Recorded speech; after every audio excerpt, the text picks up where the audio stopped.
Hello everyone, আসসালামু আলাইকুম। আপনারা সবাই কেমন আছেন? আশা করি ভালো আছেন। আজকে আপনাদের মাঝে আবার আপনাদের পছন্দের নাটকের 98 পর্বটি আপডেট খবর নিয়ে চলে আসলাম। আপনারা এই পর্বে জানতে পারবেন বিশেষ কিছু বিষয় যা আপনারা শুনলে এবং জানলে অবাক হয়ে যাবেন। তার আগে বলতেছি, আমার এই চ্যানেল যদি আপনারা অবশ্যই নতুন হয়ে থাকেন, আমার চ্যানেল সাবস্ক্রাইব করবেন, পাশে থেকে বেল আইকনটি বাজিয়ে দিবেন এবং আমার ভিডিওটা কেমন লাগে তা আপনারা অবশ্যই কমেন্টে জানাবেন। আপনাদের আরো বিশেষ কিছু বিষয় জানাবো। আপনারা 17 পর্ব দেখেছিলেন যে কিভাবে মায়াকে এবং মায়া মানে জামালের মা কিভাবে তাকে বাড়ি থেকে বের করে দেয়। এখন জানতে পারবেন যে কিভাবে তারা আবার বাড়িতে ঢুকে। আরো জানতে পারবেন যে আজকে আপনারা এই পুরো ভিডিওটা দেখবেন, স্কিপ না করে। এই ভিডিওটার মাঝে এমন কিছু বিষয় আসছে যে আপনাকে একদম অবাক করে দেবে। আপনারা বর্তমান জানতে পারতেছেন এই নাটকটি খুবই ফেসবুক, টিকটক এবং ইউটিউবে ভাইরাল হয়ে গেছে। বর্তমান মানুষের মনে প্রাণে গেঁথে গেছে। আসলে মূল বিষয় হচ্ছে যে আমাদের যে ইগল টিম বর্তমান যে নাটকগুলো আমাদের মাঝে দিতেছে, মানে ধারণার বাইরে। আমরা আসলে ইগল টিমের কাছে অনেক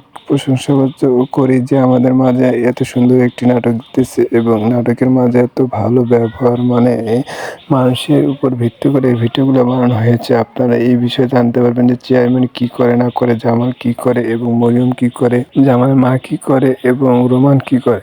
আরো বিশেষ কিছু বিষয় আছে। আপনারা হয়তো জানতে পারছেন যে আপনারা যে চেয়ারম্যান এবং জামালের অ্যাক্সিডেন্ট বিষয়ে, হ্যাঁ আপনারা কি জানেন যে তারা অ্যাক্সিডেন্ট করছে এবং আগামী পর্বে 98 পর্বে জানতে পারবেন যে কীভাবে তারা অ্যাক্সিডেন্ট করে এবং দুর্নীতি করে, দুর্নীতির ভাব নেয়, কিন্তু অবশেষে জামালকে তারা মেরে ফেলার চেষ্টা করে। আরও জানতে পারবেন যে আসলে কি মায়াকে তখন কি হসপিটালে ঢুকতে দিয়েছিল, আসলে দেয়নি।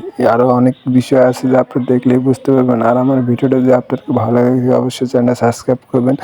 আবারও বলতেছি, আমার চ্যানেল যদি আপনার নতুন হয়ে থাকে চ্যানেল সাবস্ক্রাইব করবেন এবং এই ভিডিওটা আপনাদের মাঝে কেমন লেগেছে তা অবশ্যই জানাবেন। এই নাটকটি হয়েছে বছরত 18 নম্বর পর্ব। আপনারা অবশ্যই দেখে আসবেন। ইগল টিমের নাটকটা খুবই ভালো এবং আশা করি আপনারা সবাই ভালো থাকবেন এবং আমাদের দোয়া করবেন। আমি আপনাদের মাঝে ভালো কিছু দেওয়ার চেষ্টা করি এবং অতি শীঘ্রই 19 নম্বর পর্বটি চলে আসবে।